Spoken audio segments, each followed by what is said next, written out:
Bonjour à tous, avec l'aide de Dieu, le Yom Yom du 17 Elul. Tout d'abord, le Rabbi nous dit il faut étudier le Chumash du jour, le Tilim du jour, le Tanya du jour.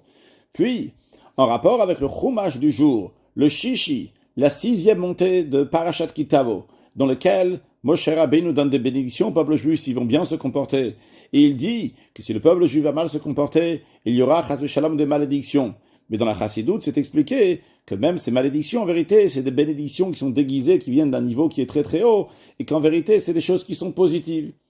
Et en rapport à cela, le Rabbi nous raconte que l'Admour Azaken, le premier Rabbi de Chabad, Rabbi Shneur Zalman, c'était lui-même le lecteur de la Torah dans la synagogue, c'est lui qui lisait la Torah.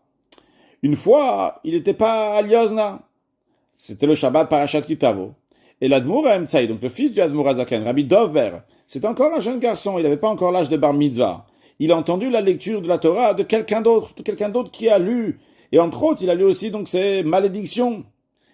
Et l'angoisse, la souffrance qu'il a eue d'entendre ces malédictions dans les réprimandes de Moshe Rabbeinu, ça a brisé tellement son cœur, ça lui fait tellement mal au cœur, au point que son père, l'Admour Azaken, s'est demandé est-ce que son fils, il pourra jeûner à Yom Kippour. Alors on a demandé au Admour Emtsai, Rabbi Dover, au fils, on lui a dit, mais chaque année, tu entends tous ces réprimandes et toutes ces malédictions qui sont lues.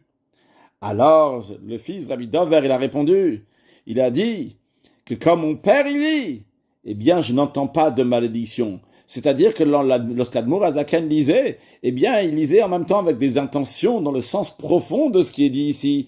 Et donc, l'histoire n'était pas la même, les réprimandes n'étaient pas la même, il voyait directement la profondeur qu'il y a dans ça, le positif qu'il y a dans cela. Mais lorsque l'autre personne l'a lu, ça avait l'air donc d'une histoire des réprimandes qui sont dans le sens littéral à prendre au pied de la lettre.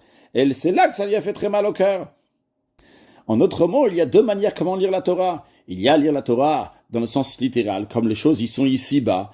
Et il y a lire la Torah comme elle est là-haut, à Torah Medaberet Ba'elyonim, dans un monde qui est entièrement kadosh, qui est entièrement saint. La Torah parle dans des sujets qui sont dans un niveau qui est très très haut. Et comme ça, l'Admour Azaken lisait, comme ça son fils aussi l'entendait.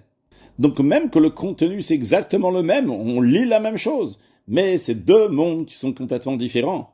Qu'Hachem fasse que chacun de nous va pouvoir voir la profondeur qu'il y a dans la Torah. Et bien sûr, Hachem va nous bénir à chacun de nous, Betova Nigle va Nigle, dans du bien qui est concret, dévoilé, tangible, et qu'on ait la venue de Mashiach, na, ou un excellent Yom.